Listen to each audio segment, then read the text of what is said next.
All right, everybody, welcome back to Boulder Uphill. I'm your host, Brian Whitehill, and this is the video preface to this episode. There's a different one on the audio version of this podcast, but you guys get your own exclusive on YouTube, and you'll see why. You'll understand why. But during this episode, I interview one of my best friends, Jared Deiro, who I've talked about on the podcast before. He is a film writer and director, and so we discuss his challenges on the way up and how he started and his process as a film student. And we try to stay on topic, but we had a good time in this interview, and I'm excited for you guys to see it.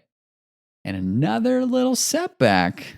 This is a throwback to the first episode of this video podcast. So I started recording videos with my phone now with Filmic Pro, and the second episode went great all the way through, because I put my phone on Do Not Disturb mode, and I got no interruptions. But unfortunately, during the filming of this episode, I'm learning. This is episode 3. Now I have another big lesson that I learned.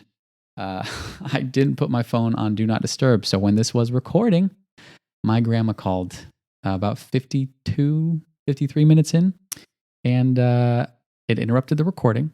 And then for some reason, after that interruption, I went back and I'm like 90% sure that I pushed the record button for the video again. 90% sure. For some reason, the last half of the video disappeared. And I actually don't feel as bad about it this time, because I know that I didn't accidentally delete anything, but I also know that I should have put my phone on Do Not Disturb mode. That's a whole story.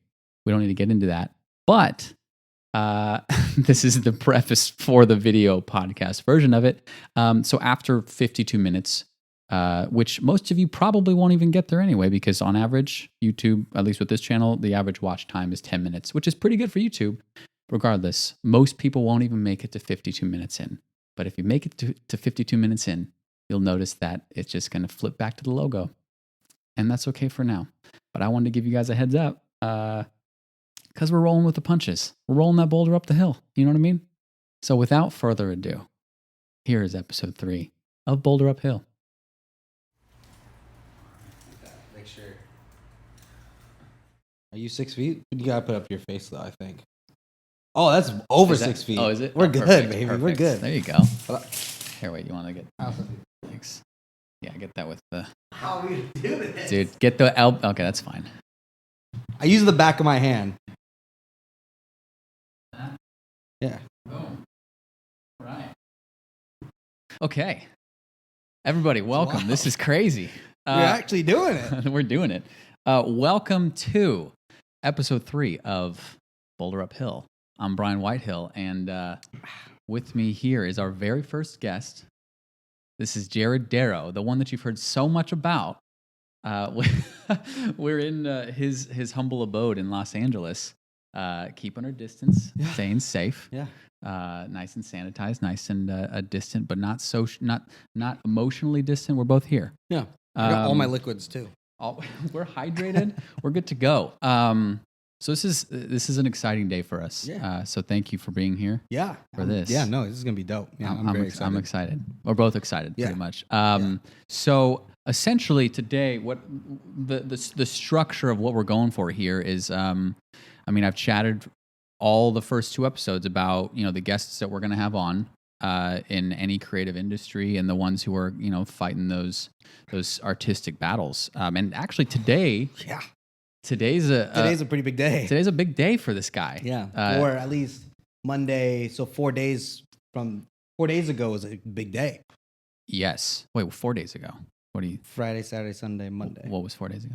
Today. What? 4 days ago is today, because this is going to be dropping Monday. Oh, okay, got We're it. Back to the Future. Okay, pretend like they're watching. We don't need to backdate anything. Oh, okay, sorry. At the time of recording this, it's a big day. Yes. All right. Yeah. You want to explain why?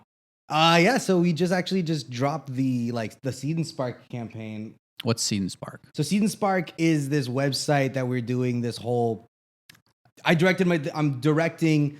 Been working for the last year and a half on Andromeda, which is my short film that I'm working on. Mm-hmm. Pretty exciting. And so essentially with that, it's like we dropped the campaign, and my girlfriend's been working like the last year and a half, the last 2 months on this thing, and we launched it. And then like within.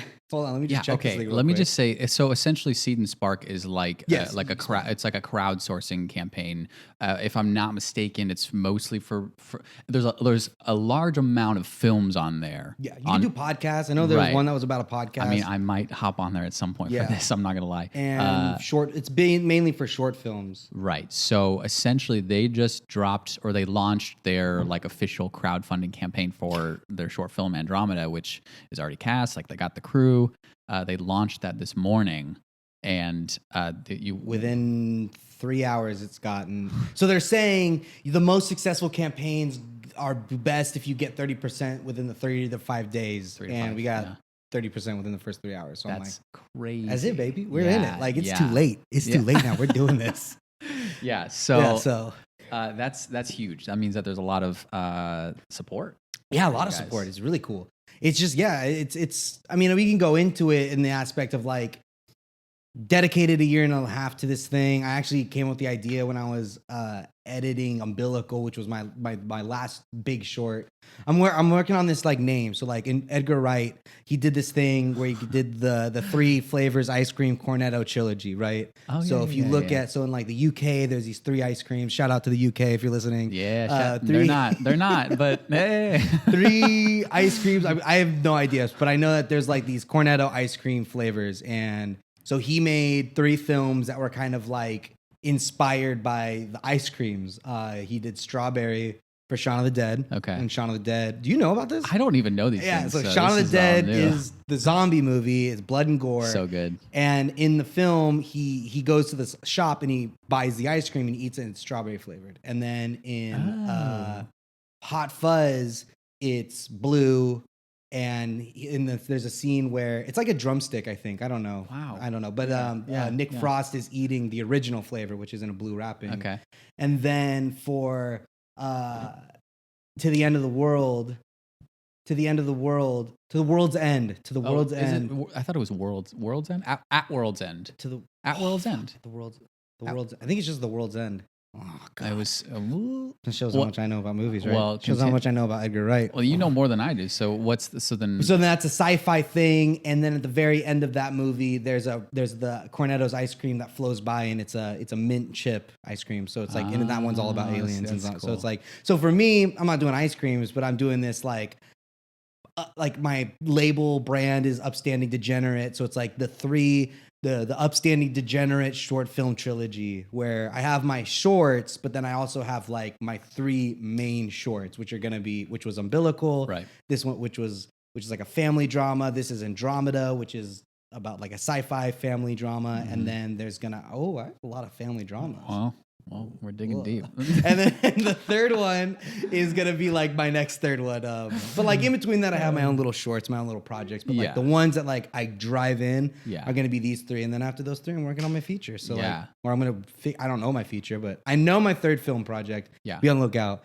That one's gonna be my most exciting. That one's gonna be. Andromeda's awesome. Yeah, but the third one, I'm like, I already know where I'm going. Yeah, so we were talking about that the other day, and he was saying how it's hard not to get caught up thinking about your next thing, even when you're currently working on what you're doing. So like with you're brainstorming Andromeda stuff all the time. Yeah.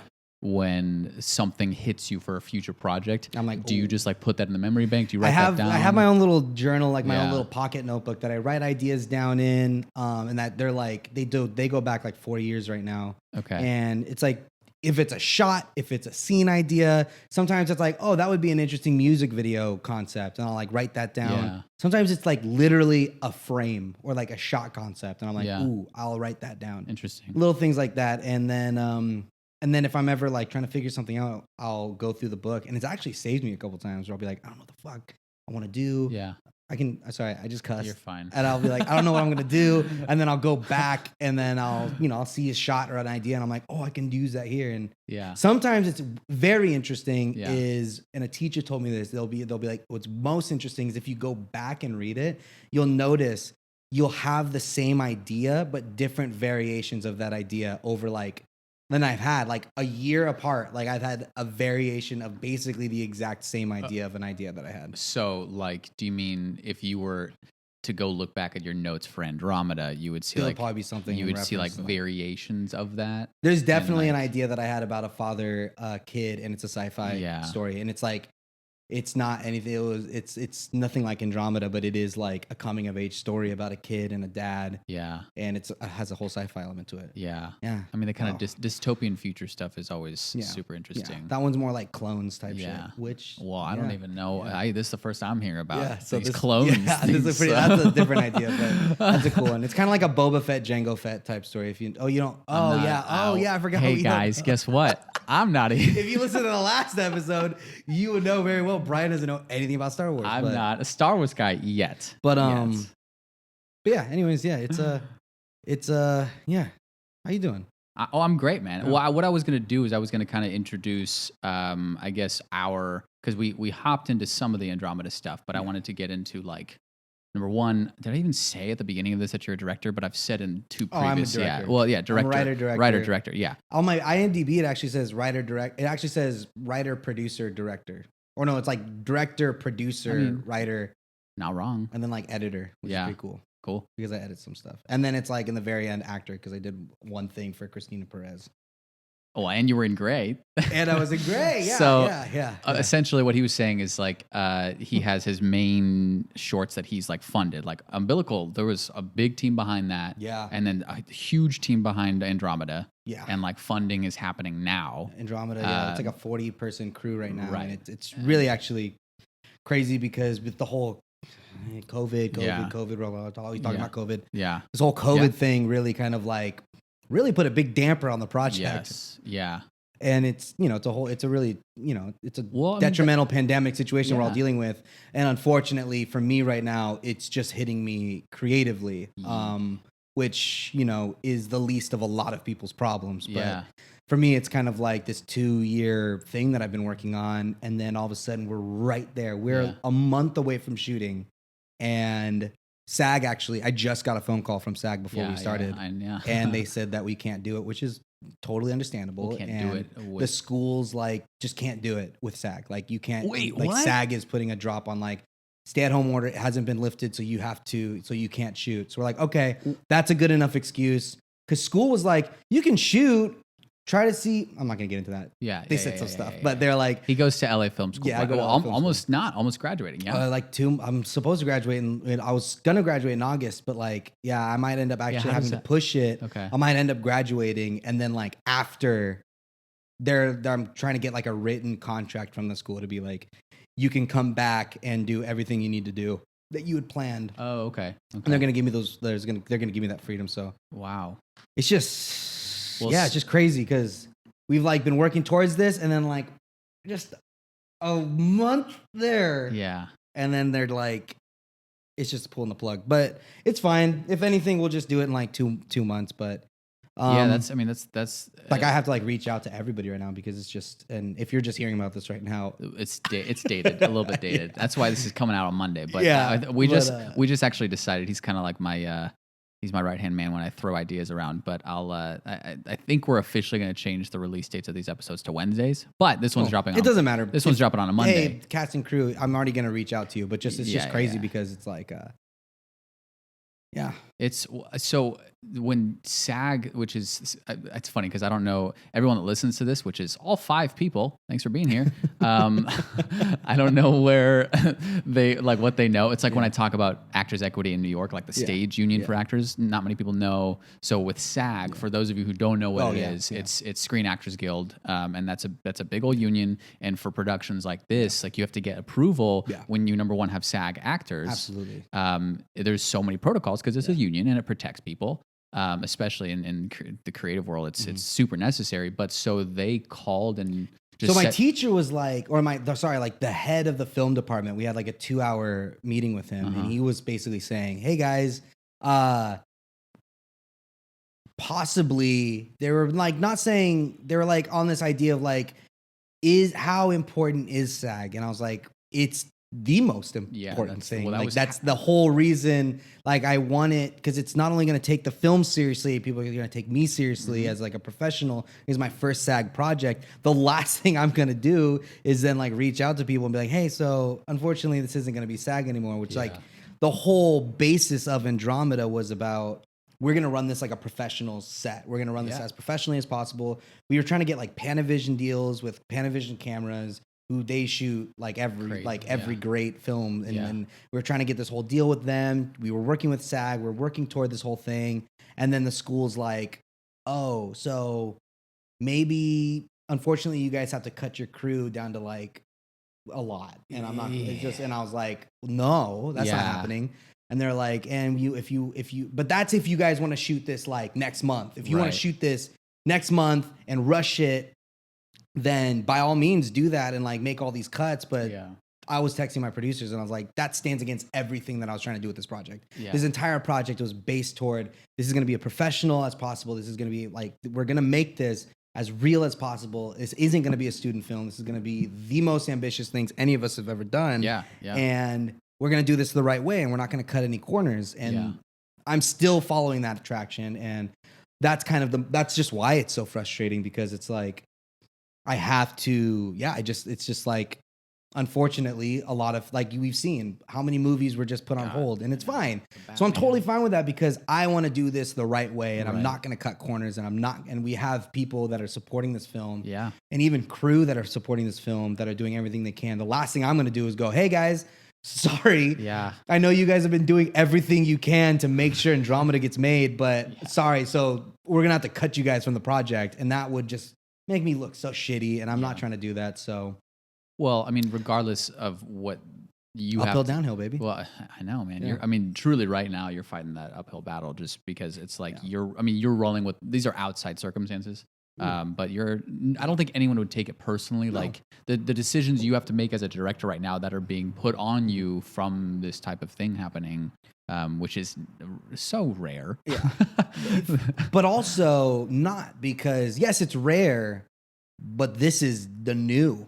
This is new now. The new this normal. Is the new normal. And like we were told that Tyler Perry is like putting his crew and cast in hotels, and they're cleaning down shuttles to make sure they're doing everything they can. And like, I think we're following Lionsgate's guidelines. So that's our whole thing, is we're following what Lionsgate is doing for their films. And that's what our school's following. Okay. So, but like, we don't have thermal scanners. We don't have, like, they're asking, like, school's trying to get thermal scanners.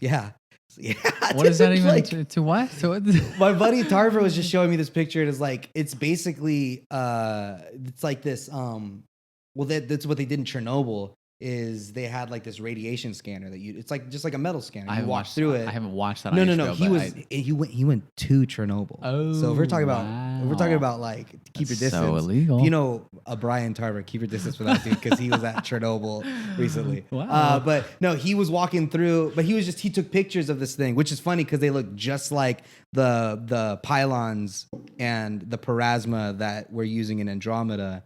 They're like these door systems, and he was looking through his pictures, and he showed me the other day, and he was like, dude, I took these pictures and I realized it looked just like your pylons. And I was like, that's right. I mean, yeah. But anyways, I'm going off on a tangent. Was that did you know anything about like the look of? No. Well, the pylons and the sorry, what was the last part?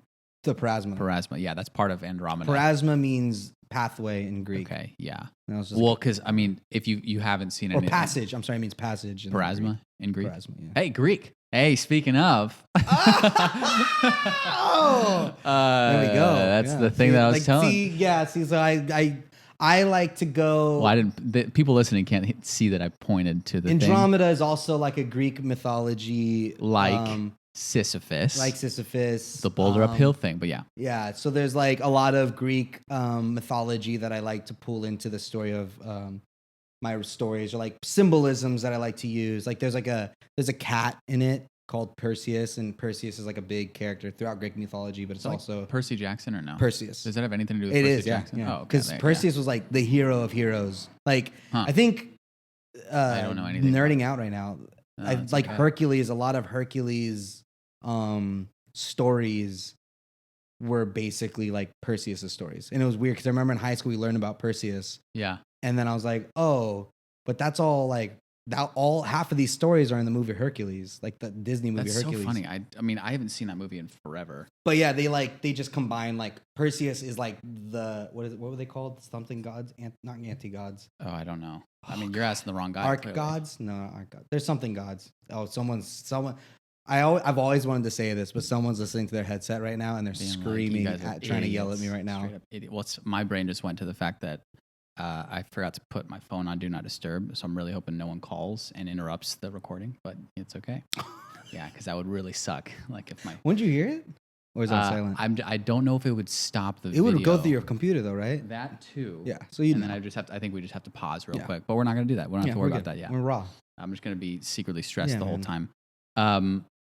There was something I was talking about, and I can't remember because I went on a whole Greek talk. Well, I had asked about for the Parasma designs and like because this is all real sci-fi stuff. Like this is I had this. An actor gave me an idea when I was kind of coming up with some of the lingo, and I've been watching. I'm a huge Alex Garland fan. Shout out to Alex Garland. I'm just shouting everybody out. I'm shouting out everybody. Alex Garland did Annihilation. He did Ex Machina. And he's got a show right now called Devs. And Devs is so interesting. And they kind of type into this thing called the oh my God. Well, I wrote it down. It's gonna drive me crazy. No, it's okay. Well, I guess it's funny being the first interview of the entire podcast, and me knowing that going forward it's probably gonna have to be Zooms for a while. What was that? Hugh Everett interpretation. Who that was the filmmakers? It's like the Everett interpretation of this idea of different things that I'm really into. All right, I don't know where you're going with. Oh, I'm telling you right now. Uh-huh. Please continue. I'm all. I would really like you. You're all over the place. If you could bleep out what I probably just said, because I think I just gave away a big part of. Oh, great. The story. I'd make a note that about 19 minutes. Just bleep out when I say. Why? Because I just kind of gave away the ending of Andromeda. Yeah. Okay, so I'm gonna have to backtrack, and we're gonna have to bleep through some stuff so he doesn't give away his film. Yeah. So I'm sorry about that. That's okay. But hey, it'll be cool because when you bleep, and then it's just gonna be us being like, the story it's secret, my guys. You just gotta watch it. Yes. Support the film. When it comes out, you're gonna be able to watch it, and that's what I'm talking about, baby. So no spoilers on here. I just basically spoiled it. I don't want to film. Good job. So there's going to be a cut in there somewhere. We'll find that. That's the ad. Roughly 19. That's the snippet of just me going, I just spoiled my film on Brian's. There's the Instagram video. Boulder Up Hill.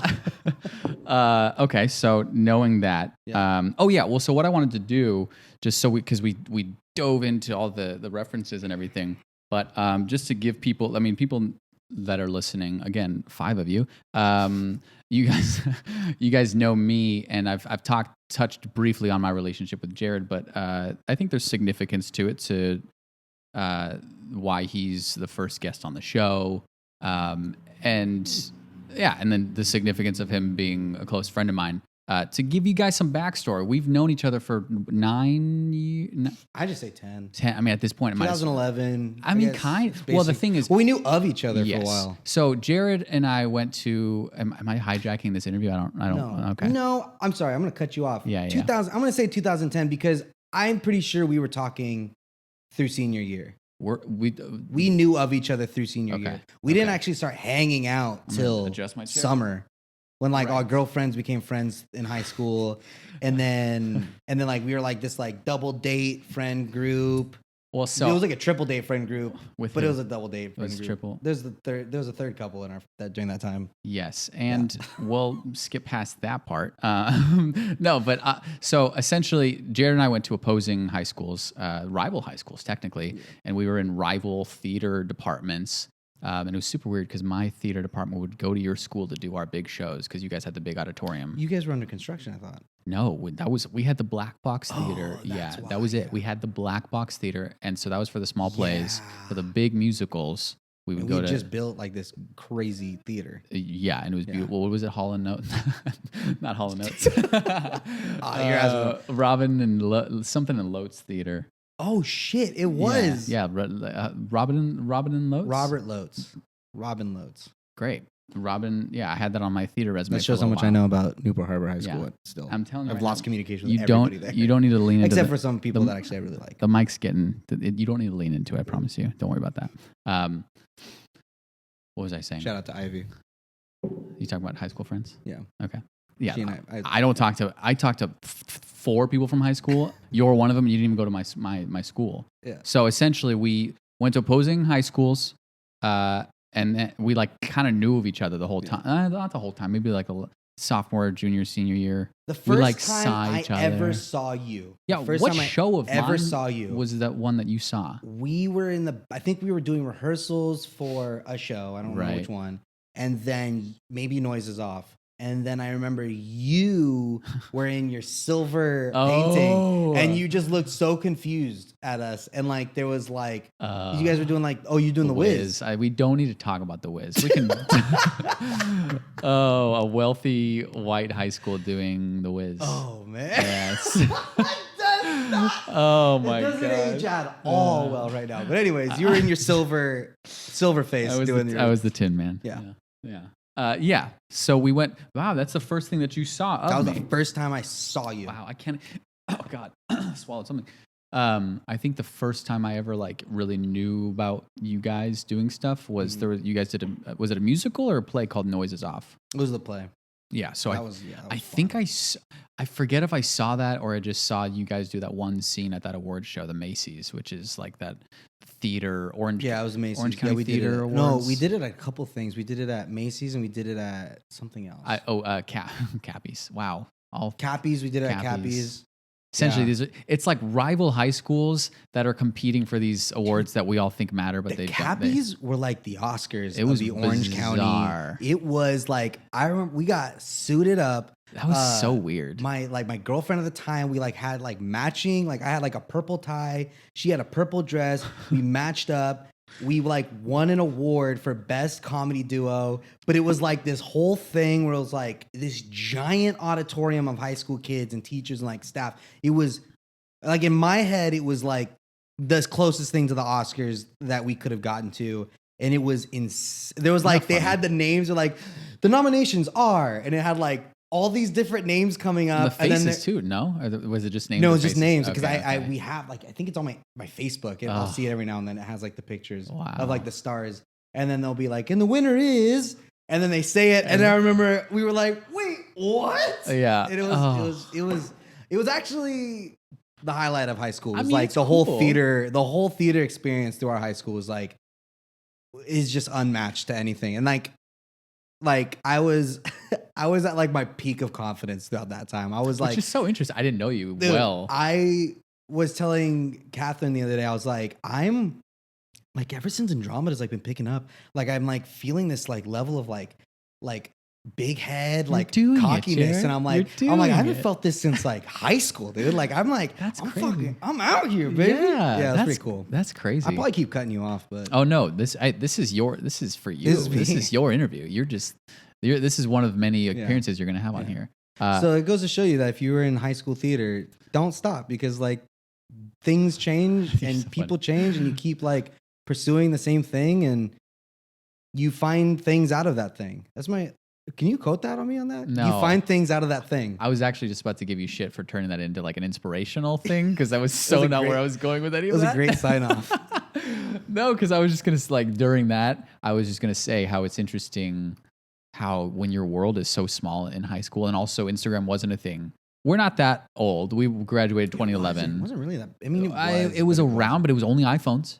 And it wasn't huge. Influencer was not. It wasn't even a thing. Influencers were not a thing. I remember how ridiculous we thought that sounded when the word influencer was termed. But no, in high school, what was cool about like the theater scene there was like, because I did football as well, all through high school, and then I hopped into theater sophomore year. But the cool thing, like you win football, and it's like, oh yeah, like we beat we know. In my time, we never beat Newport Harbor, except I had one JV game that we beat. We beat Newport Harbor, and I was so excited. But the varsity, I remember because my sister went to your high school after. Yeah, yes, and she was like, "We got the bell." Yeah. It was like, and I remember I was like, okay. Yeah, I know. That was I left the high school, and they finally won like a few years later. But rival high schools, anyway. Wow, I'm getting close to the mic. Battle of the Bay. Yeah, that was like such a big thing. But the cool thing about like the Cappies and the Macy's and all that crap, even though Macy's was kind of just like participation awards, it was like, you did a show, congrats. Yeah. As opposed to like your show was the best. It was interesting because it was like a giant auditorium full of high school kids, all like watching each other accept awards. And it was your peers. That was like the coolest thing was that like among all the high schools, there was like an individual, like 9 students that were considered the Cappy students, and they got free tickets to all the shows.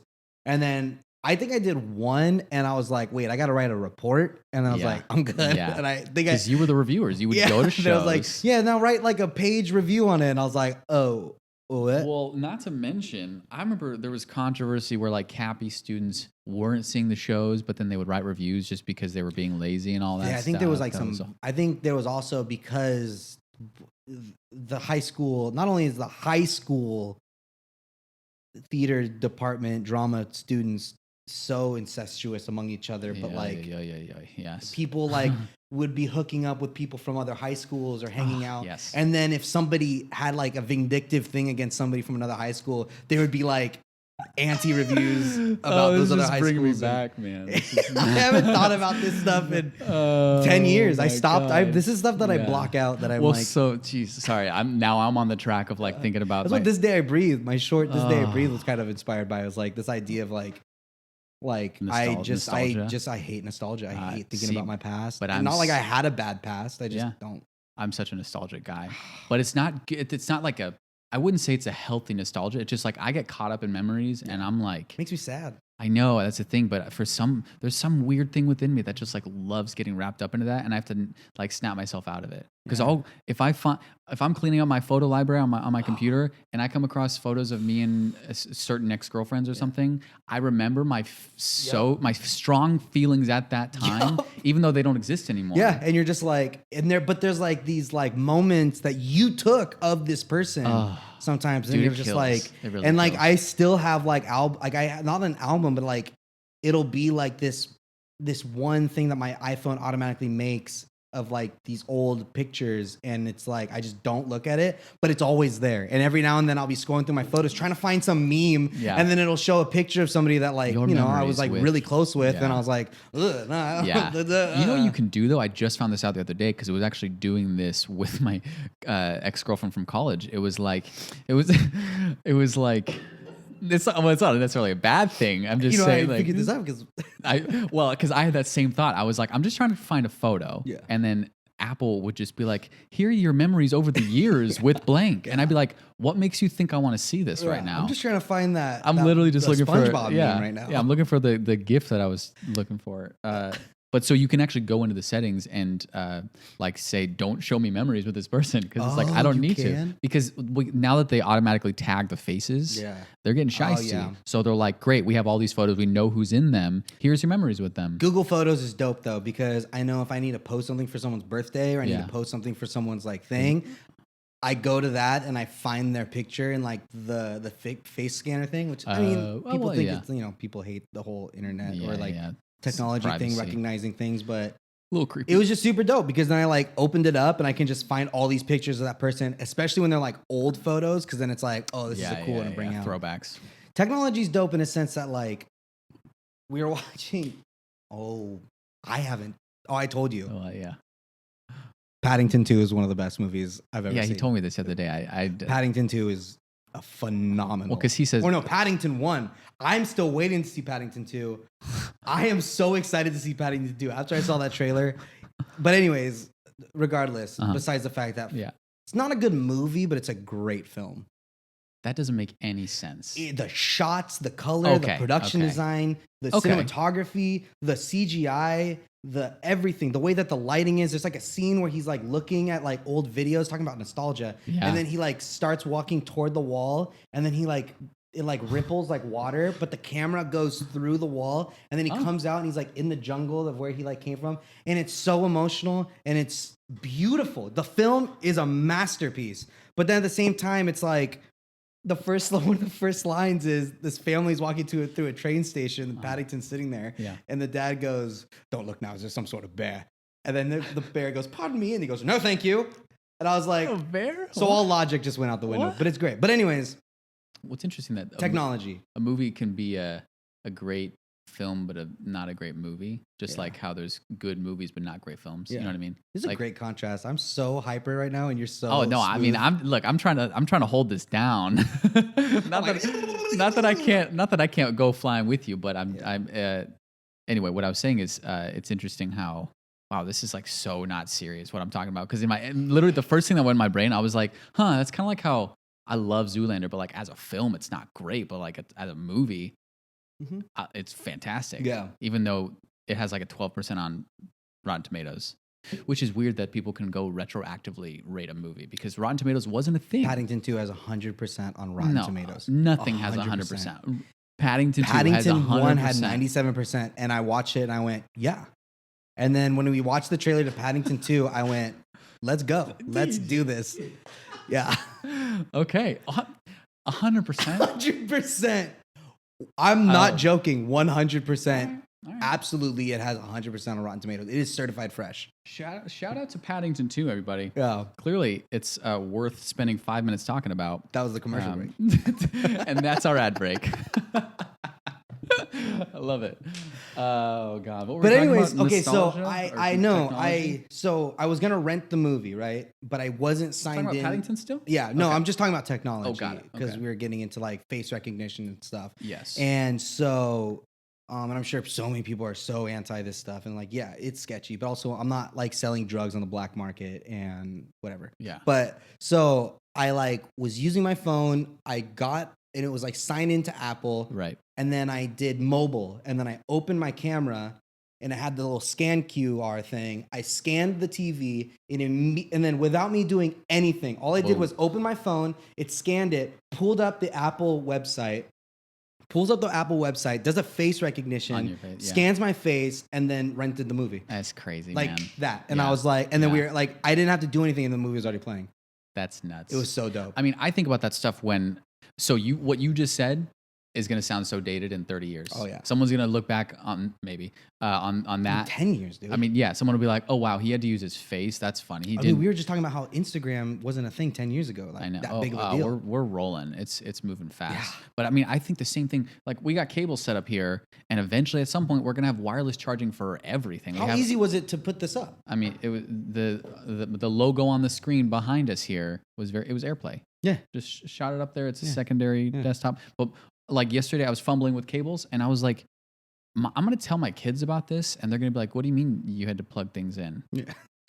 And I'm going to be like, I had to charge things. There was a time when Apple had USB, and they had HDMI, and they had all these perfect plugs on the computer. Then they went, let's do UCSB. And now you have to find adapters to everything you buy. That's a university. Let's make everybody's life complicated. We had such a good thing going. Let's ruin it. You just said UCSB. Shout out to UCSB, everybody.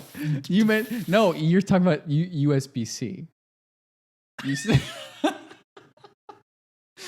Shout out to UCSB. We're talking about USB-C right now, but yes. Like what? Well, none of that made any sense to me. But here's the thing, though: is USB-C is like the faster data transfer, and it's more universal now. So look, I don't. How we got to talking about Apple, I don't know, but I actually don't discredit Apple for making the changes to different ports. For instance, the Lightning cable, everybody uses it.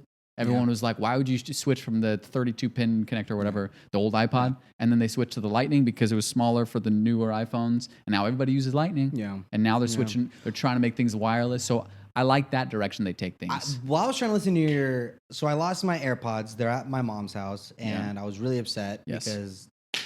Wait, what? You lost them? I didn't lose them. They're just in my sister's car. Do you know that they're there? Yeah, they found them. Okay, but I was really upset. So I was trying to listen to your podcast the other day, and I had my headphones, and then I was like, oh, just plug it. Oh, nope. Yeah. That's how I feel about Apple. That's how you feel about Apple right there. Yeah.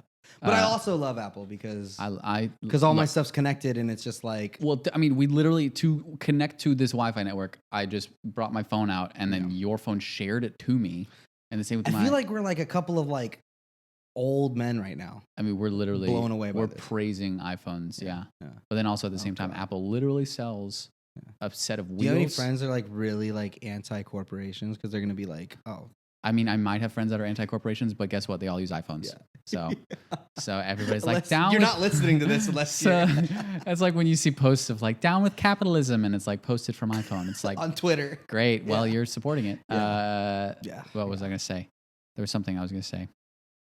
I lost it. Well, unreal. Okay. No. Well, we could talk about that. Yeah. Well, hold on. But we got to the high school part. So here's where I wanted to go. Oh, we're going through our story. I thought we were just talking. Sorry. No, I wanted to give a little bit of backstory here. Dude, we're like 40 minutes into this thing. Well, yeah, 37. And we're still talking about who we are. Yeah, well, it's great. No, I'm not. We're finding our way back, man. That's why I'm trying to be the grounded one here. Well, so, okay. Oh, Brian made this for me, by the way. He's showing. It's a mug with my face all over. He made this. I think about that every now and then. That's pretty dope. I was specifically telling people to not wash it because I think it washed it one day and it like warped it. Yeah, don't put it in the dishwasher. Don't ever wash that. Well, I mean, wash it, but not in the dishwasher.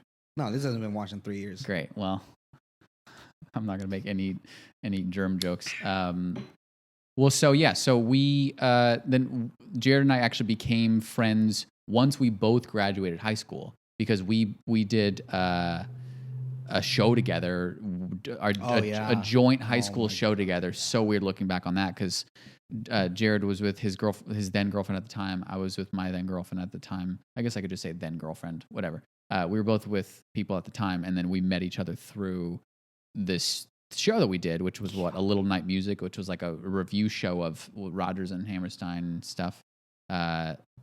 Which for all you musical theater majors out there, you know what we're talking about. But if you're a regular person, you're gonna be like, "What do you mean Rodgers and Hammerstein?" And I'm gonna say, you know what? It actually doesn't matter. I'm trying to think of the song we sang together, but if for some reason, I know exactly the song that we sang. That's Sweeney Todd. Yeah, I've never sang that song on stage ever, so I don't know why that's in my head. I think about this all the time because we sang the song. You start to light your cigarette. See, well, you know why I think about that is because all at once you love her. You love her. Yeah. You scarcely talk. Why do I know this still, dude? Scarcely talked. I've not listened to that song since then. The reason why I think about that is because there was one night, mind you, there was not enough prep put into this show. It was put together in a week, and the staging was yikes, and the harmonies were not. It was not prepped. And me and Jared, not being necessarily singers first. Together. No, we maybe once. Maybe, which is nowhere. We harmonize great though, except the one night that I think of. Anytime I think about us singing on stage together, I literally think because I was stage left, you're stage right, and what was the line? I don't know. You like her eyes, you tell her so, and like you and I just like one of us just went slightly off. It was probably me. No, both of us. I think we both were just slightly off the mark. And I remember hearing someone in the audience laugh. And I remember just looking at just someone in the audience just goes. Literally, it was like a snicker in the audience, and my face got so red, and we just had to finish the song. Yeah. But so that was the show that brought us together. I remember one night. One night during that show, I got in a fight. Oh yeah. With my then girlfriend, and she slapped you. Straight up slapped me across the face. And did I see it or did I come in after? I think, but the song that I was singing, I don't remember what it was.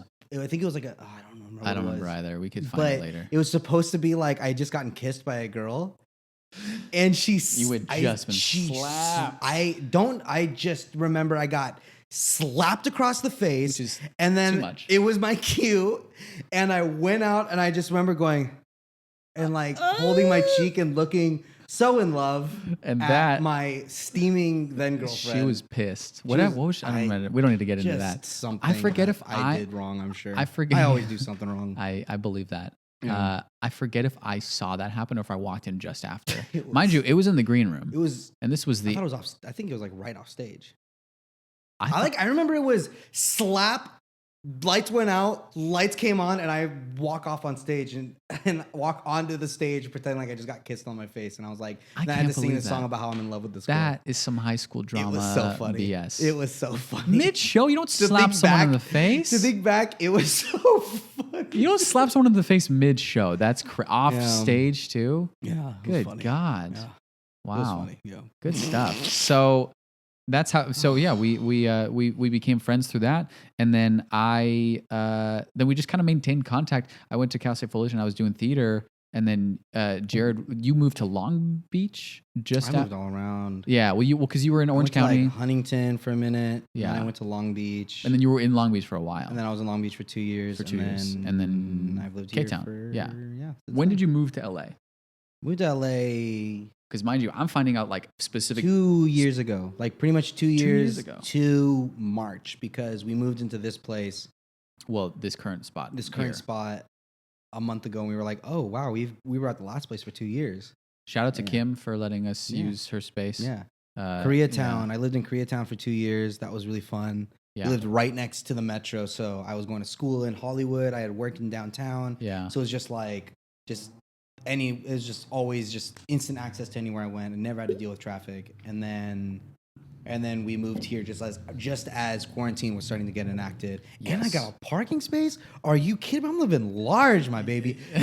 You got a parking spot in LA. That's true. That's it. That's true. Like, you don't ever leave that space. See, you're lucky though, because you have a parking space that's not tandem, which for those of you who don't know what that means, tandem parking, which is that's what me and my roommate Ethan, we have at our place in Hollywood. It's where it's one in front of the other. Yeah, no, so we're like, side by side. God, we have to coordinate. We're like, hey man, I'm leaving in the morning early, so like I'll park behind you. Yeah. It's a whole thing. So you have your own spots. Yeah. How does that work though? Oh, because there's only 2 cars. Yeah. Oh, great. Cars, yeah. So I just park in my spot. She parks in her spot, and then that's great. So like, yeah. I'm interested in what it's going to be like when everything goes and I go back to work. I'm just going to probably have to Uber. I don't know. Dude. I want to Uber. How far are you away from work now? Not too far. You're actually closer. Not that far. You're kind of closer. It's like right there. It's like a 10-minute ride. But ew, dude, I don't want to Uber. Why? You do it all the time. Did you hear that? You do it all the time. Uber bought Jump. No. What's Jump? Uber bought Limes. Oh, the scooters. Uber scooter, like the Jump. Was that there? So Jump is Uber. Jump was like the scooter. Yeah. They bought Lime out. So Lime just got like a huge. So Lime is now Jump. Is now Uber. Oh, so it's literally going to be like Lyft has their scooters, and then Uber has their scooters. And what a joke. What's funny is that when this whole thing started, we were all like, oh, scooters are going to be a thing of the past. Obviously, because Lime pretty much went out of business. But keep in mind, man, you're touching those handlebars. I thought about that all the time. When I would see people riding those little Vespas and crap, I would think about nobody cared. Nobody cared. I always saw just homeless people like licking them and straight like up sticking them up there. Dude. Who knows what? I know. Like smashing them. And like, I saw homeless people treat those things.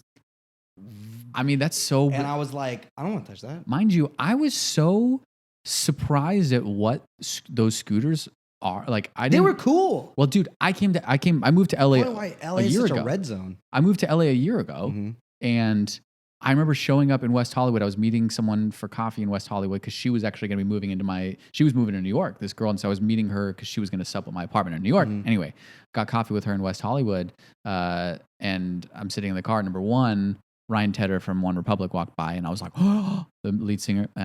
He's brilliant, huge music producer. And I saw him walk by, and I was like, that's Ryan Tedder. But I saw these scooters, and I was like, I've never seen these before because they aren't a thing in New York City. Yeah. But then, and I remember thinking, sorry, pause. No, I remember thinking, why aren't they a thing in New York City? And then I realized, I got city bikes over there. Yikes! Because you don't want half the city zipping through those like in between cars with all the already insanity that's going on there. Yeah. The last thing you want is some scooter getting hit. I mean, I just think in New York, as compact as it is, New York City, the subway is just the most efficient. Yeah, they have city bikes, which is a membership thing where you go and you put the key fob and it unlocks a bike. So I would see guys on that because those stations were all over the city, but scooters wouldn't even be useful there because there's so many people on the sidewalks at all times. And you wouldn't want to be in the street on a scooter.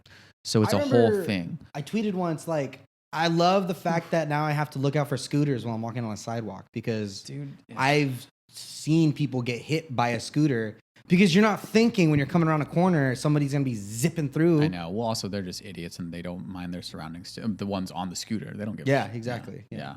Just be on the street. Hey, be on the street. I know. But also, you're not a car. You're going to get hit by a car.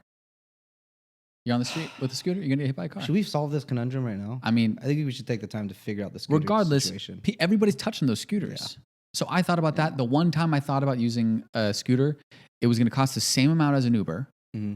And I was like, why would I use a scooter and have to grab those handlebars? I was the guy that never touched the subway pole in New York. I would always put my wrists I saw some nasty in the metro now. I'm not a germaphobe. I'm like a semi-hypochondriac, but I'm not a germaphobe. I stopped sitting in the metros because hey, Los Angeles County, what's the worst thing you could put on a public seat in the underground? What? Poo? It's like what'd you just say? Poo or what? No, it's I thought you felt seats. Oh, I thought you they're like carpet. They're like felt seats. They're not just plastic like the New York ones. They're like carpet. Oh God, it's you're gonna like that.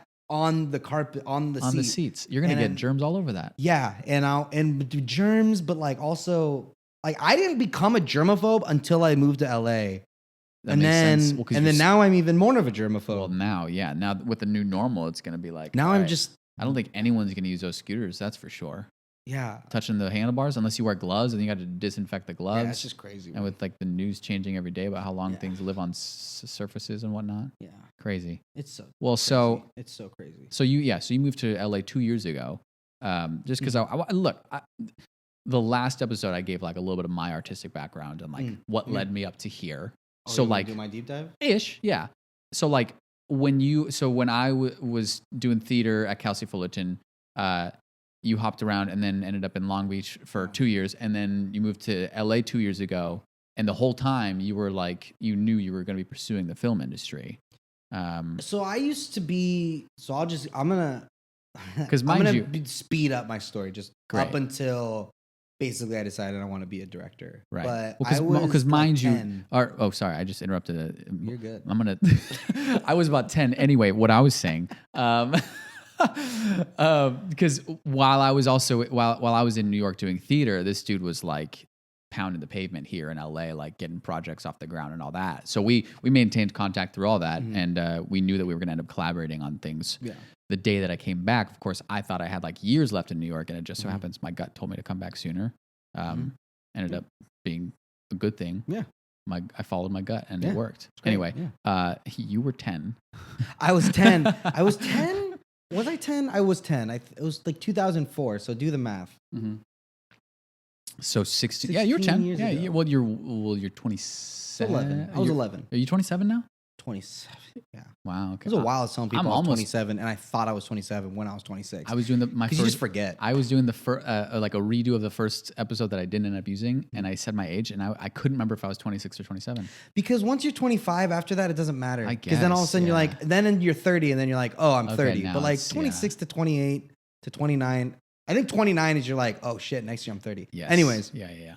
So I'm 27, 26. You're 27. I don't know what I am. 27 is a good year. I know someone who thinks 27 is such a concrete year, like it sounds nice. 27 is good, yeah. And I'm like, yeah, I guess so. Like it's like a hump day. You're like slowly the middle of the. Well, because I mean, look at you. The middle of the end of your 20s. Yeah, the middle of your late 20s. Yeah, 25, but like 26, 27. But if you 29. So if you were to look at yourself at age 27 and like have this, 10-year-old or not. My 27s are great.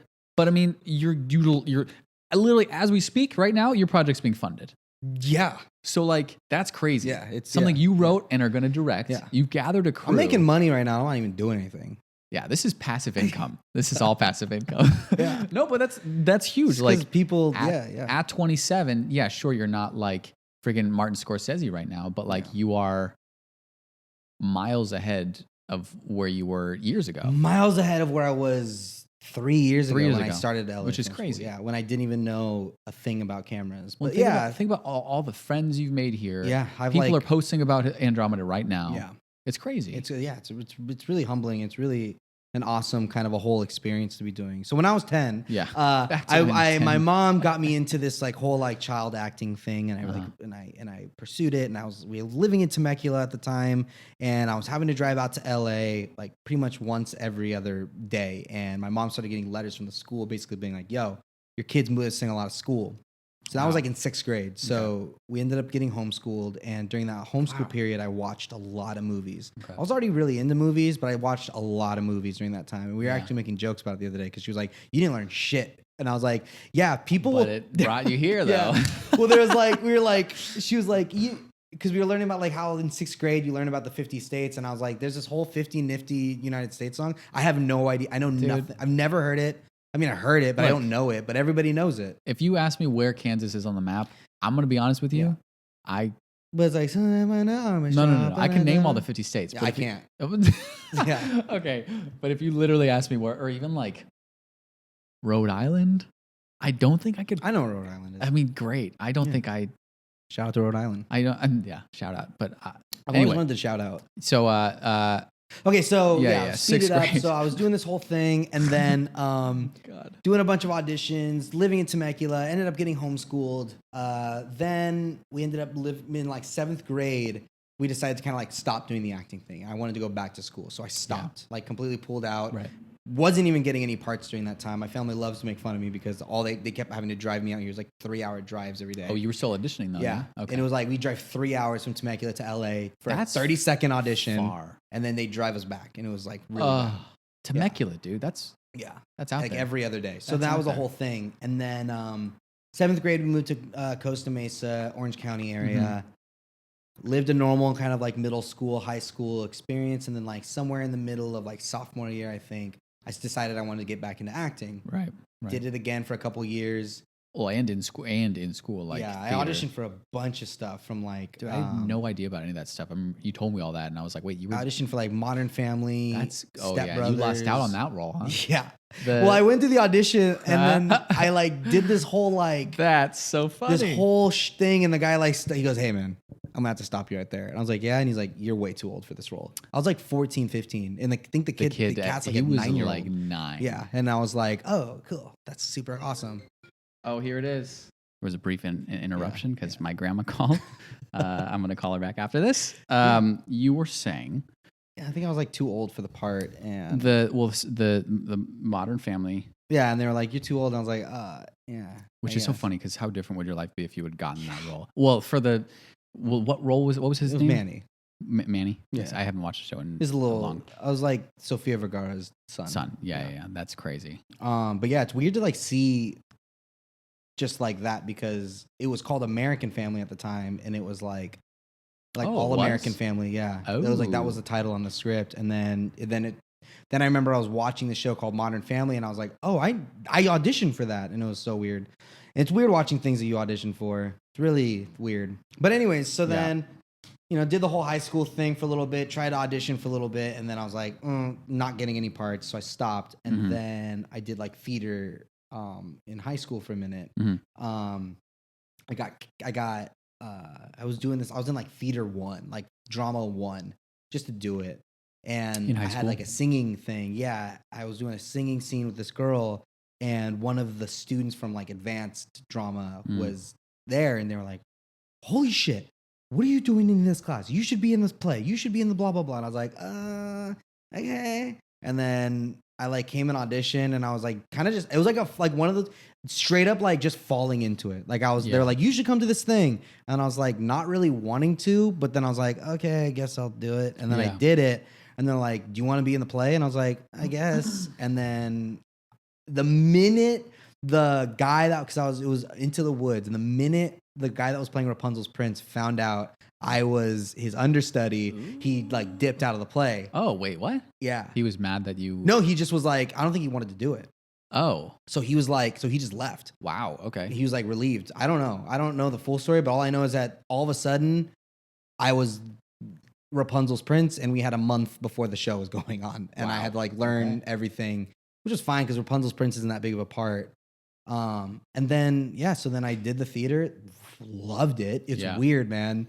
It's weird. Well, it's funny because my first, like, I remember, sorry. I mean, no, that was the same for me. I started theater. I did Wizard of Oz in 6th grade, and I was like Uncle Henry, who literally in the beginning is like Tornado. Yeah. And then anyway, I started sophomore year, and so like I was not used to like the theater world at all. It's adrenaline rushing, man. Oh, I mean, it was great. Like, my first show was Rent, and that was such a loved show. Some and racy also shows back then. Looking back, that's so weird that we did that in high school. And our Ren, Wiz. Well, you guys had more than one drama teacher because it was literally we had one. Yeah. And that was him. And he was like trying to push the envelope. We had Brower, who was like running the theater department, but then we had like a director that she hired, Roberta, that came in and she directed. No, we literally just had Mr. Martin, and that was it. Yeah. And he was like trying to be as racy as possible, choosing like controversial things. But you guys were like known as like the school that was like doing like gnarly stuff. That's so interesting. Well, like you guys were like fuck, like we want to do those shows. Yeah. Well, because that's so like thinking about the Cappies and all the award shows and stuff. I'm like that.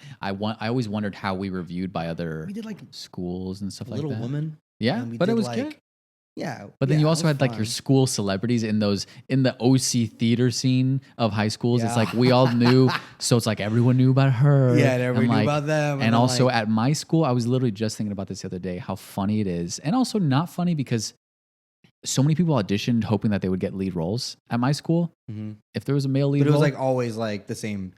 It was like Timothy Chalamet and like, it's like Timothy Chalamet and what's his name? Tom Holland. Tom Holland. It's like, you know, if there's going to be a role for like some late teen, early 20s white kid, it's going to be one of those two. I mean, because I was thinking about it the other day and I was like, look, I did the show called South Pacific. Mm-hmm. I ended up playing Lieutenant Cable, who's like a young, guy in the army. And it's set in the South Pacific. Anyway, I was like, the guy who got the lead role, I was taller than him. Mm-hmm. I had a deeper voice, and his role called for a deeper voice. But because he was the guy that he was the kid, so he always got the lead roles. And I wasn't actually bitter about it because I liked the lieutenant role better. Yeah, but see, I remember thinking, I was like, all these guys that come in and audition, they're like essentially just getting used to the fact that all the roles go to this one guy. Yeah. And I was thinking, that sucks. Yeah. It was weird because that's why there's this whole stigma against like, oh, just because you were the lead in your high school show doesn't mean like now you're in the real world now. Yes. And not knowing anything about the guy you're talking about, and not knowing anything like me, I knew for a fact, like just because I was getting the lead roles in high school doesn't mean I'm like this great actor. Yeah. I just knew that like I was good for the high school that I was going toward. You know what I mean? And that was just it. Like it didn't like, but it was like, it definitely blows your head up.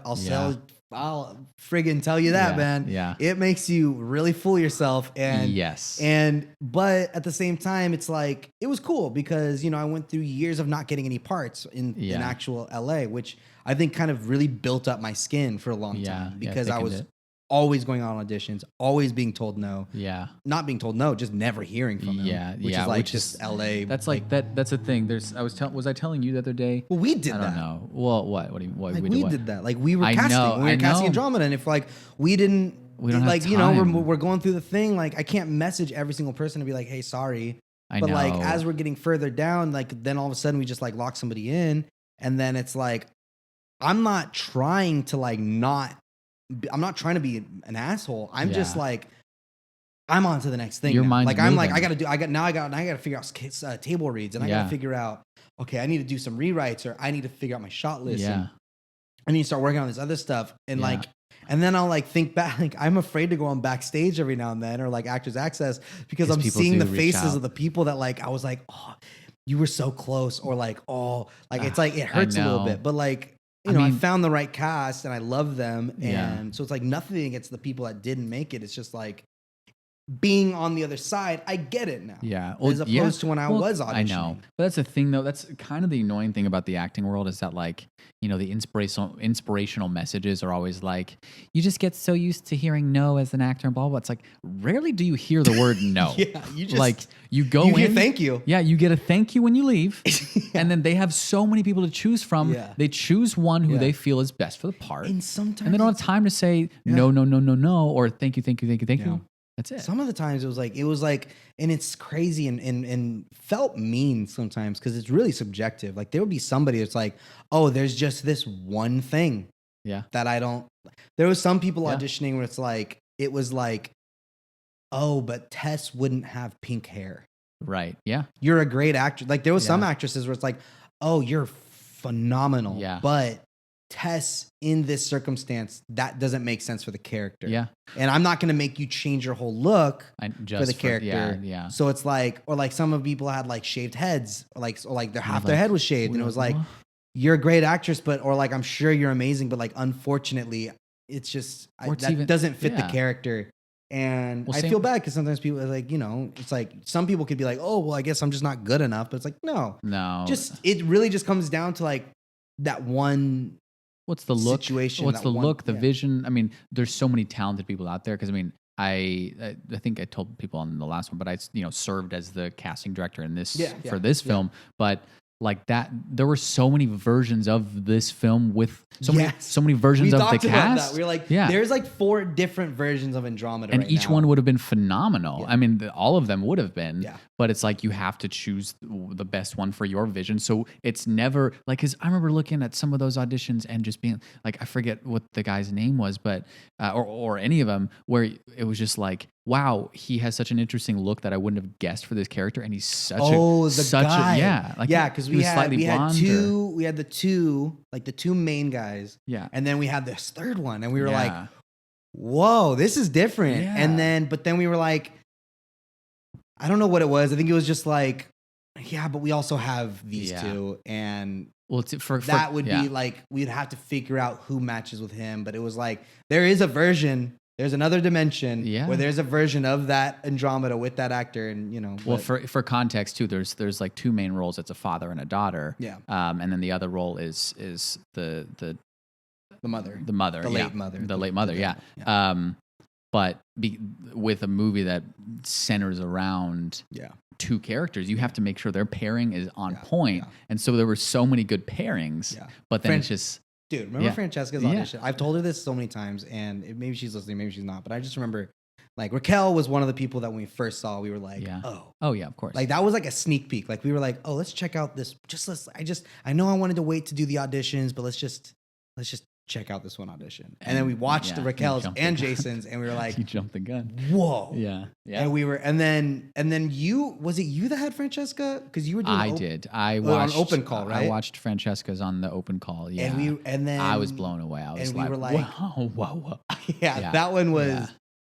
That one was, we were like, this is next level. See, that's the thing, is you have such talented people, and you're like figuring out the jigsaw puzzle. And this is, I respect to the casting, the big casting directors out there who have like cast the projects we know and love, because it's tough. Well, they're going against they're like, who's best for Iron Man? Yeah. Oh my God. Yeah. Timothy Oliphant, Robert Downey Jr. I know. And then there was somebody else, like I'm sure they had Tom Cruise, and it's like, And then, like, out of those 3 actors, it's like, like, you don't even have to do it based off the audition. Like, you got to, like, how do you figure that out? You know what I always think about? I always think about Allison Jones casting a lot, but she cast The Office. And you can go back and watch all the audition tapes of so many different actors we know and love auditioning. Seth Rogen auditioned for Dwight. Would he have played a good Dwight? Maybe. Probably. Was it you that told me Bob Odenkirk auditioned for Michael Scott? Which is funny, because then, like, in one of the seasons, he plays the Michael Scott of this new office that, like, Pam goes to. Exactly. Like, well, and so that's the thing, is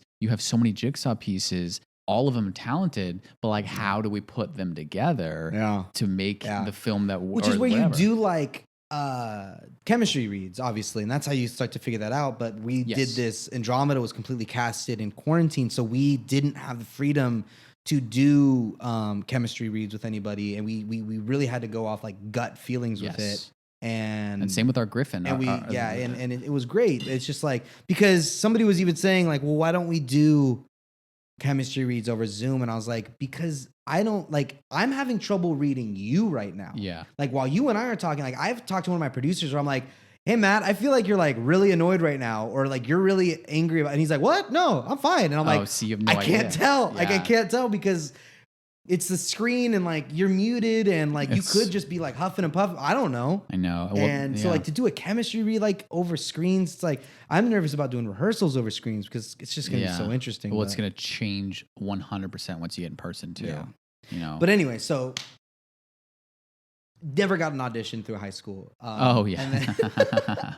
I bookmarked it. Circling way back. Then blah blah blah. Ended up going to OCC for a minute. Did a couple plays. Alex Golson, great director.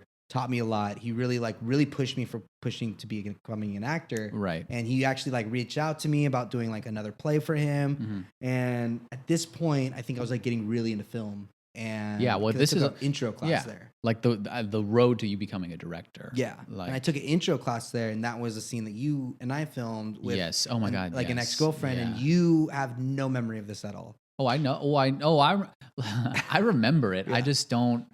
I think because it was so last minute, and it was so quick. I don't even know if there was a script. Was there a script? Okay. It was like script. I think, yeah. It was like typed on like Word, probably. Yeah. But I remember that very briefly. I came back from Cal State Fullerton, and you were like, "We're gonna do this little action." Super fun. There was a guy in there, Brian something, another Brian. That's the guy I replaced Gallant in Rapunzel's Prince. Oh, nice. Yeah, he was the guy that played Rapunzel. And we his Brian Call.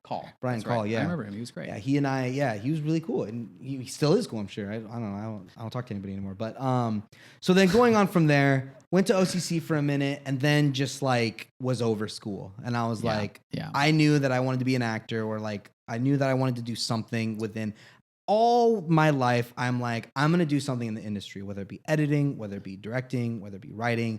I'm going to work in the industry. And it's like, and my roommate and I were talking about this the other day, Kim, and she was like, isn't it weird to think that, like, she's like, do you believe in the idea that like you could put out energy into the universe and that it comes back to you?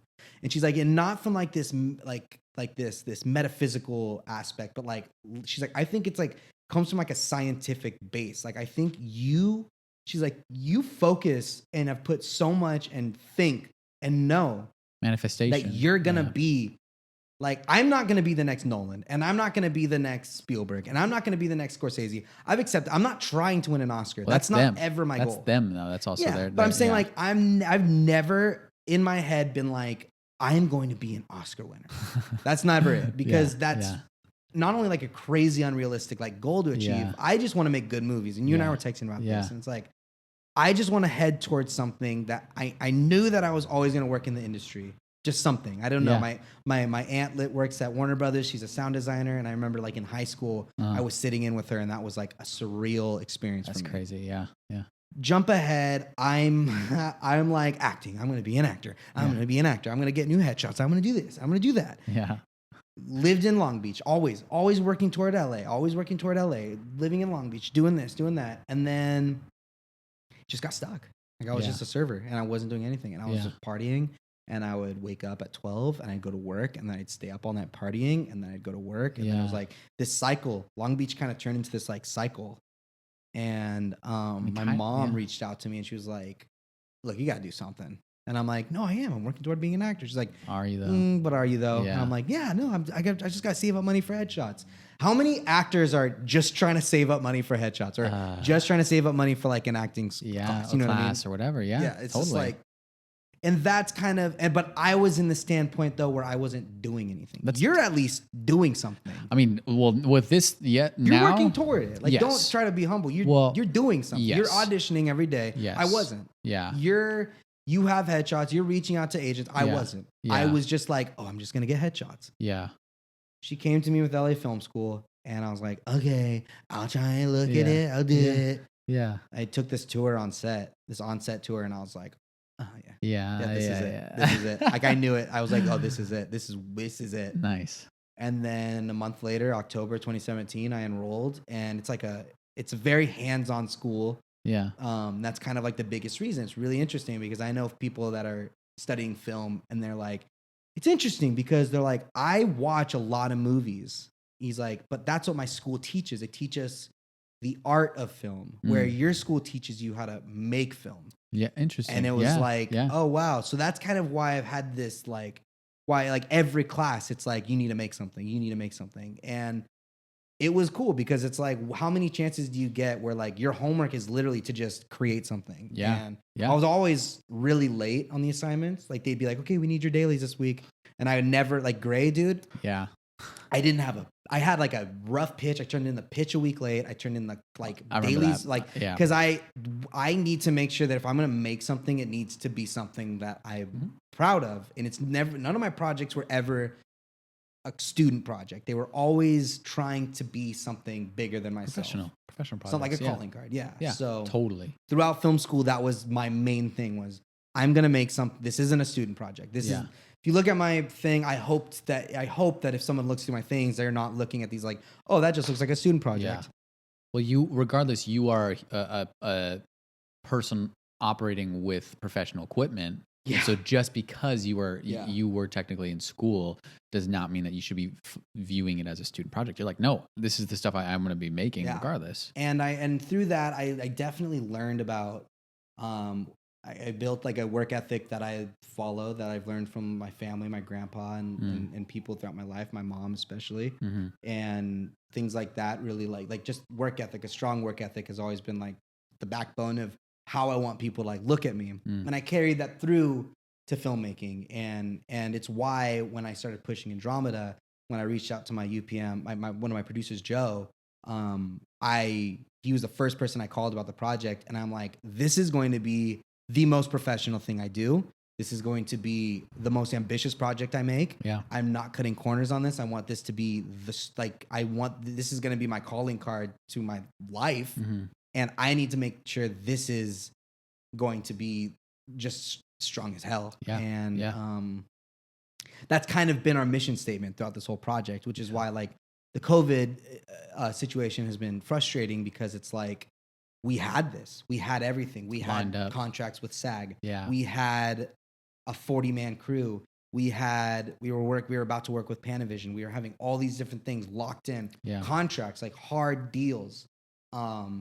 And then now it's like we're getting cutbacks, which is fine because, like I said, this is the new normal. Yeah. Like I have to adjust now because regardless, when we start working on the Gray series, we're going to be having to do stuff like this. So we're going to have to be very conscious about how we're making the series. And when I work on my next film, I have to be very conscious because it's frustrating as it is now. It's because I'm holding on to what was. And I think that's what the issue is with the world, especially the United States, is because they're holding on to what was. And we all just kind of need to accept that things are different now. It'll be shifted for sure. And just because you don't believe in what's happening doesn't mean that everybody else doesn't, or a large group of other people don't. Yeah. So let's be respectful to other people. Yeah. You know, the people that are being conscious of the COVID situation aren't trying to hurt you by making you put on your mask. They're not trying to inconvenience you. They're not trying to inconvenience you.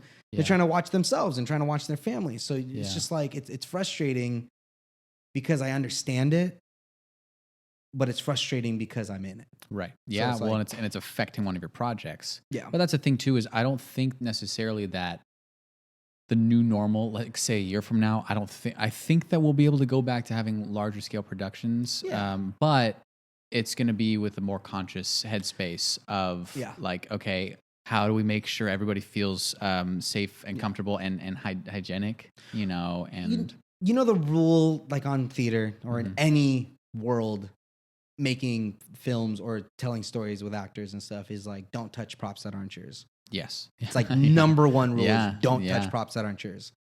It's the same thing that applies to being on set is don't touch tools that aren't yours. Totally. Art department shouldn't be touching stingers, and art department, maybe I'm sure they would touch a stinger to plug in a light for something, but I'm talking like art department shouldn't be touching a gaffing equipment. They shouldn't be touching the flags. They shouldn't be touching the lights. They shouldn't be touching, you know, God, I was trying to look professional. I was trying to look really cool by knowing this stuff, but it's okay. No one's gonna know what you're talking about. The sticky pole that you stick on a flag. Yes. Wow. The sticky thing There's for the also pole. C-47s. Like, don't touch these things that aren't yours. I hate when people touch the C-47s, man. It's so annoying, dude. The thing is about this is that like it's don't touch things that aren't yours, and that's like, you know, that's what a big problem is because it's like on set when we're trying to do something, and then like that's also why script supervisor is really good because they're watching out for things. They're taking pictures of things to make sure. So like when you're watching a movie and like, you see the hand sanitizer moved over 2 inches and be like, oh no, that's such a bad move. Did you see that? That wasn't good. It's like, but you don't realize that between those two takes, 400 things were happening at the same time. And you're just noticing that the chips on Napoleon Dynamite, he had too much cheese from the last take. And it's like, well, also that like falls on like this, like a particular person on set. But at the same time, it's like, I'm going off on a tangent. But what I'm trying to get at here is that with the COVID situation, we're realizing that like, it'll almost like strengthen that aspect of like, don't touch things that aren't yours. Yeah. Cause it's dangerous. Yeah. And well, it'll be also interesting for you too to learn to deal with more of a bare bones approach. Like you're essentially being stripped of like the things you thought you had. Yeah. But you also still can like keep a really strong foundation there. So now, if anything, this is going to be a good lesson for all the key players in the crew to be like, okay, wow, this is actually how we operate minimally. Yeah. Imagine what's going to happen when we add those 30 people back for the next thing. You know, so that's exactly. It's like, remember how we handled that situation? Let's make sure we instill that. It's like it's like what's his face from Iron Man? Like Tony Stark built this in a cave with a bunch of scraps. Like this, that's what it's going to be for you guys. Where it's like the next thing, whatever that is, you're going to be like, we were able to do this with 10 people. Yeah, that's what Umbilical we got felt like. 40 people. Or exactly. Gray. Yeah. Gray. We had 3 of us. Yeah. Well, there's the bar scenes, which had like a good like 5 of us. Yes. But Will and I were talking the other day about like, dude, he was like that shot where Brian's running down the alleyway, and then I go down to the phone. He's like, it's my favorite shot I think I've done of like any of our projects, and along with like the punch shot. Yeah. And then there's like in This Day I Breathe with David. He does like this rack focus on the fist to his face, and it looks really dope. Go to Jared. And all those are all done with like really we're just like Will and I just like a lot of my projects, at least This Day I Breathe, Gray. Umbilical, no, I think it's just like This Day I Breathe and Gray. Yeah, it was just like Will and I, just like in a room. Well, exactly. And then like obviously when we did the Gray and the bar scene, we had Yoni and Brandon helping us along with like Jackson and Julian, but and Catherine. Yeah. I hope I'm not forgetting anybody, otherwise it looked like a real dick. But no, but a lot of it is just like a 2-man crew, and that's what I didn't want for this project. I know, but you're gonna learn. You're gonna learn how to do it for this, and that way for the next thing it's gonna happen. There's no doubt in my mind it's not gonna happen. It is, but I like after that meeting that happened literally 2 hours before this, my brain is still like. I had to call my producers, and I was like, "Hey, man, I need the night because I need to think about this. I can't. Yeah.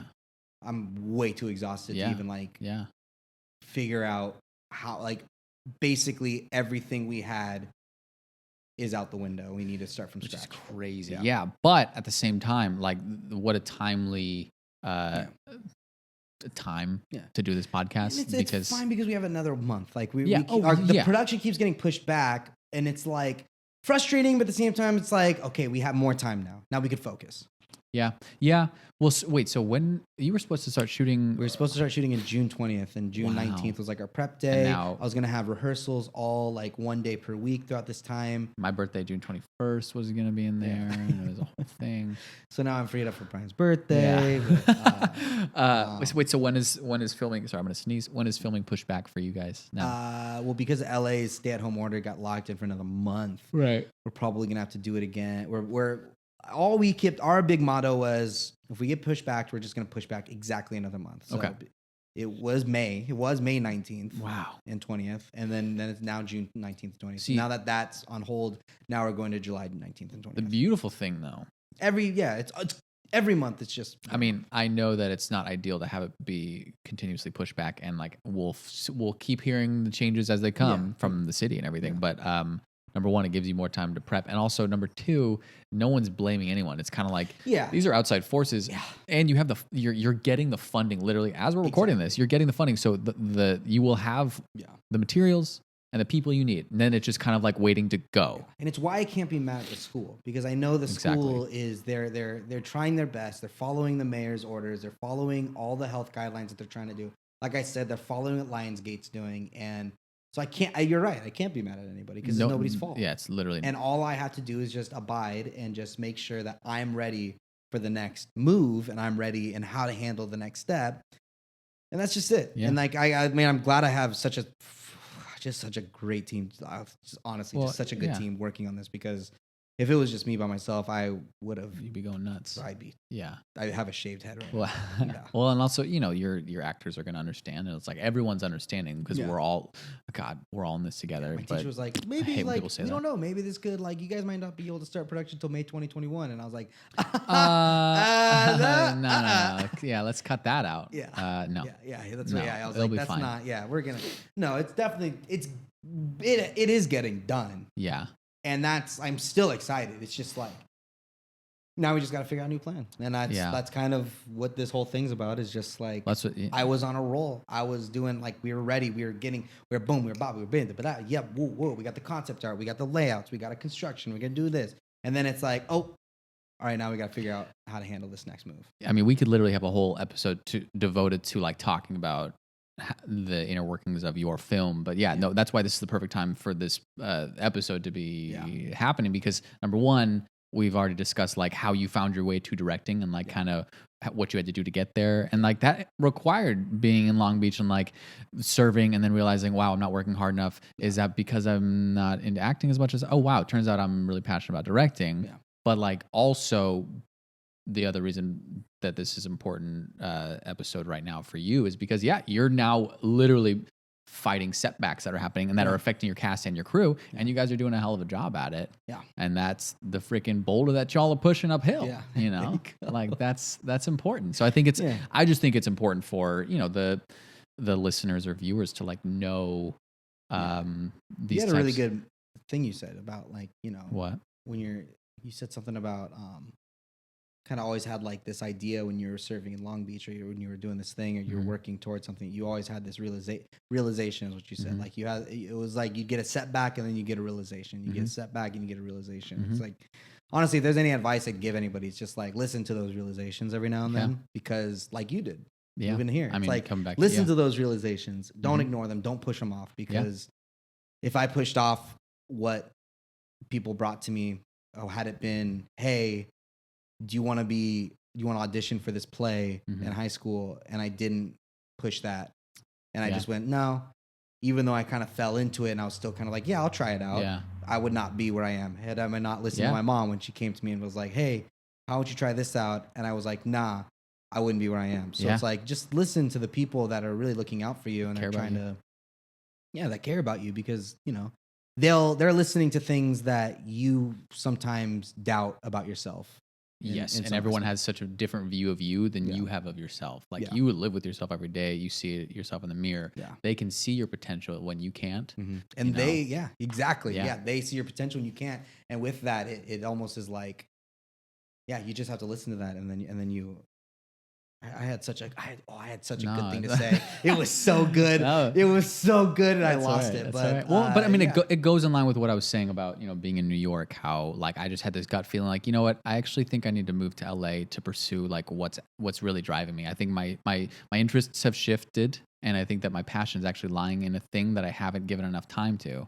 And exactly what happened with you. It just led you here, and like here you are, freaking headlining a film.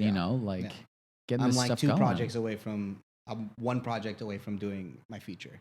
And I have full confidence that even if Andromeda was done and my next project was going to be a feature, I have full confidence it would be made to the extent of what I want it to be. And that is more powerful than anything that I've felt in a long time. Because I was but like my whole plan has always been, make your 3 short films, make your 3 strong short films, because when you do your feature, you're going to have these 3 projects. It's like, one was, look at Umbilical. I made this with like a 10-person crew. Our DP got sick like the first day. But we persevered and we made this project great.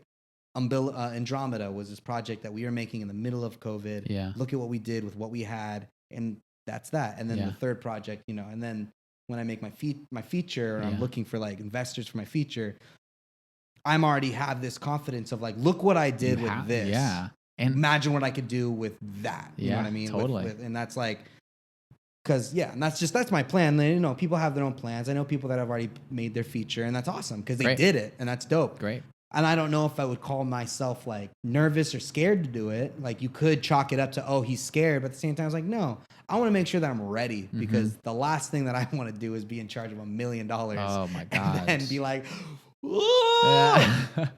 which is that would be absolutely nuts. Yeah. It's so, I mean, I guess my whole thing about this is like, I love the idea that there very well could be some random 18-year-old out there watching this, aspiring to be a filmmaker. And like, like I said, I'm always loving people's pathways. And like you looking at yourself now at 27, 19-year-old Jared seeing where you are now, it's like, holy crap, I'm funding this project. We got this thing going. I find it so inspirational when there's kids in high school that are making projects, because I wasn't doing that. And I didn't make my first short film till I was, there was that one in college, but that was a class project. But Umbilical was like my first film that I really tried to make something strong with, and I didn't make that till I was like 26. Yeah. Well, that perfect proof that, you know, and it's like, it doesn't matter how early you start, but and like I look at Rian Johnson and Edgar Wright, who like had made movies with their friends since they were kids, and it's like, oh, I wish I had that. It's like, even Ron Howard didn't make his first until, was it Ron Howard or? It's James Cameron. He was a truck driver. He didn't make his first movie till he was like in his Who 30s, am I thinking? Ripley or not Ripley? Ridley Scott didn't make his until 42. Yeah. His first one, I think, I could be so wrong, but I'm pretty sure that. So it's like, and I'm not like this wise guy over here being like, oh, it's never too late. But like, honestly, if you're like, it really is never too late. Yeah, like totally. Just because you're not going to be the best of the best in your 20s. I think there's this really false, I don't know how long we're going, but we're at almost an hour and a half. Okay. Yeah. So we can wrap up in a few minutes. There's this idea that I feel like that social media and the influencers and in this world of, if you're not at your peak performance right now, by the time you're 21, so dangerous. Fuck it. Yeah. Give up, because there's this whole view, and you've even talked to me about it, where you're like, did you know that so-and-so was doing this at this time? And I'm like, yeah, man, but you can't like look at that, because they had different circumstances than you. Yeah. You know what I mean? Like, my self-comparison. That's actually what the next episode's going to be about. It's kind of self-comparison and envy, because like that's super dangerous. I look at actors who at 22 of 23 already won a Tony and all this stuff, and like winning Oscars at such a young age and all these things. It's like, right now in the social media world, we see those highlight reels and we see, wow, they're younger than I am and they're hitting all these points, but it's like, you don't know their circumstances. I can't go down a Vimeo. I'll go down a Vimeo rabbit hole sometimes, and I'll be like looking at other people's projects, and I'm just like, wow. Yeah. Whoa.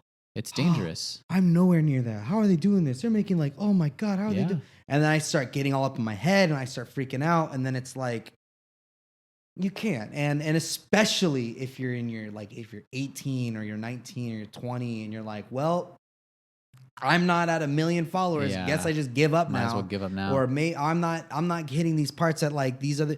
You can't do that, because I will be first to say that I do that all the time. Oh, me too. But it's also, just because they're making quality stuff or hitting certain checkpoints does not mean that there's not room for you too. Exactly. Because you're a different person. And that's the one thing we always learn with filmmaking is you need to find your own voice, and you need to find your own voice. And I haven't found my own voice yet. I have like a style. I have a like a resemblance that I strive toward, or like, and that's something that Rian Johnson said. And you're probably going to lose a lot of followers because I keep referencing Rian Johnson. Well, I honestly, people watching this probably have no idea. Rian Johnson, one of his things was like director of what, Knives Out and The Last Jedi, which is why everybody hates him. Oh, got it. Yes, the Star Wars people I was telling you about, those diehard fans. It's a great film. It's a great film. And you just lost so many followers from that. You lost a lot of listeners. Hey, they all just went in it. Oh God! But you thought The Last Jedi was great? Wow. No, I'm not kidding. We don't need to get into that. I've had so many.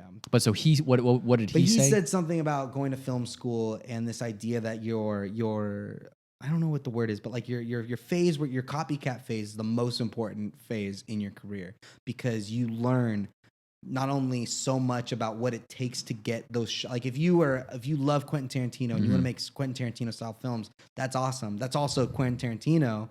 But like, you'll watch movies, you're like, oh, they're a huge Tarantino fan. Yeah. And that's awesome. But they didn't make an entire Tarantino movie. No. You notice pieces where you're like, oh, that was Tarantino, but you're like, but it's also its own thing. Yeah. Yeah. And there is this phase where like you have to kind of, I wouldn't say copy, but you do have to like embellish the idea of like, I want to make movies like that. And then as you continue to make movies that are similar to what you're trying to make toward, go toward, you find your voice through there. And I'm still in that. I haven't found my voice. Yeah. But it's interesting, and I'm excited because eventually, but I feel like the closer I get, the more I'm finding out things. Yes. And I think I have a voice in my stories and not quite visually yet. And that's why, and that's why Will is a great DP for me, because he's so willing. Director of photography is because he's so willing to, where we're on the same wavelength a lot of the times, where it's like, and there was like, if you watch This Day I Breathe, a lot of that, I was just with the actors, and I was just kind of telling them what to do. And I was like, and Will just had complete control of the camera, and I wasn't paying attention to anything he was doing because I just had full trust in him. Yeah. So it's a very strong collaboration in that sense, but at the same time, visually, the colors, the aesthetic of everything was me, but it was the two of us. Yeah. And I'm going to sign off on this basically. Great. I love it. This is something I always tell Will, is that like, a Denis Villeneuve movie when it's a Denis Villeneuve movie. And Denis Villeneuve did Arrival. He did so good. He did Annihilation, or no? An Enemy. No, he did Enemy. He did Blade Runner 2049. Oh, he did Arrival. So he good. Did what is it? You don't need to list them all. We know you know him. Yeah, he's a great. He's one of the greats. He's a great director. Yeah. He did Prisoners. Oh, that was fantastic. He did Prisoners, and he also did Sicario. Nice. Yeah, so he's the second one, the first one. one. The first one, yeah. So he's great, and he knows, and a Denis Villeneuve movie when you're watching it, and you also know a Robert Deakins movie. Same with like Fincher too. Roger Deakins is a DP, and he just did 1917. Yes. Oh my God. He's worked with all the Coen. He's done most of the Coen Brothers movies. Yeah. He did Assassinations of Jesse James. He's just an all-around amazing director of photography. Every DP that I know is like, that's their Nolan. Yeah. Essentially. Yeah. Totally. But so when we talk, it's like, a Denis Villeneuve movie when it's a Denis Villeneuve movie, and a Roger Deakins movie when it's a Roger Deakins movie. Mm-hmm. But when the two come together, they make Blade Runner 2049. Yeah. You know what I mean? Yeah. Like they have their own voices, their own distinct style. Yeah, that's interesting. But when they come together, they make I'm going to say a fucking masterpiece. Yeah. That's like amazing. And people will talk crap on the story or whatever, but it's beautiful. Yeah. And the sound design, I love every aspect of that movie is like top notch, top grade film making. And yeah, I guess the cool thing too is that he was even kind of emulating the director of the first Blade Runner, and you're allowed to kind of emulate and add your own voice, because as you do that, you shift. So I guess to sign off on that, it's like how self-comparison is just useless, because it's not about, just because you don't have a voice and you don't have your own style in whatever you're doing. Every other person I was just listening to how the Beatles were a huge fan of Little Richard. Yeah. And they love Little Richard. They have a bunch of covers of Little Richard. And if you listen to the Beatles, some of their songs, they're like poppy songs, had that like Little Richard feel. And it's you Steal Like an Artist. Yeah. That book. Yeah, the book. Yeah. It's a great book. And it's like, you're the grandchild of every artist that you want to emulate. Yeah. Yeah, well, it's also like why I can't necessarily, circumstances aside, certain people had connections into the industry and whatever, but that's why I can't even compare myself to other actors, because they have such a different voice than I do. Exactly. So when I'm like, oh man, that guy's in that project and I would have loved to be in that, but also I'm such a different style of person, so there's just no way to compare. Watch 2001 Space Odyssey. No. Yeah. Watch 2001 Space Odyssey, and then watch Interstellar, and tell me Nolan didn't, and he's admitted that Kubrick is a big inspiration to him, and tell me that Nolan didn't like strive. There's shots where you're like, oh, that was such a 2001. Yeah. And my DP and I, Will and I, have been talking when we were figuring out the cinematography to Interstellar or Andromeda. We were watching Interstellar. Yeah. So you can essentially say that Andromeda is this grandbaby of it's a huge statement to be making. Yeah, I gotta really live up to this, but Andromeda is like a baby grandchild of Interstellar and Space Odyssey, because that's what we're trying to emulate here. Yeah. And mixed with other influences, mixed with of course, a bunch of other influences. It's personal life and other aspects. And just to sign off on me rambling. Yeah. Andromeda is a coming of age sci-fi drama about Tess, played by Raquel Antonia, as she works with her father, Griffin, played by Jason Griffith, as they work together to build a teleportation machine. And like throughout this journey, Tess ends up discovering, like, you know, she discovers a lot about herself and about her relationship, and it kind of deals with family trauma, family like a loss, and you know, this idea that we can become something stronger after something tragic happens, essentially. Yeah. So that's kind of like that's kind of where the story. I love it. Yeah, I'm excited for people to see it, man. Yeah. And my sign off. Francesca Santoro is also in it. And she plays the mother. Yeah.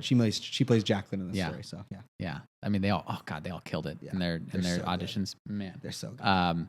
And so my sign off, because that was a slight pitch for everything you're working on. Sign off for this guy is having Jared here is an inspiration to me as someone blares their horn randomly outside the window. They love that, man. It's good. God. Inspiration for me, Jared, is because, you know, like I said, I've known him for about 10 years now, and seeing how far he's come, and for both of us, because we've literally seen like every kind of pitfall, and we've called each other crying some nights about just something. God, like whether it's personal drama or like professional stuff, like we've literally seen the ups and downs of our careers and lives, like personal lives, over the last 10 years. So I knew that I wanted Jared to be on the first episode because it's just such a, there he is right there, that guy. Because he's such a big reminder of that to me. And truly, he's one of the bold ones. Thank you, man. One of the crazy ones. I try.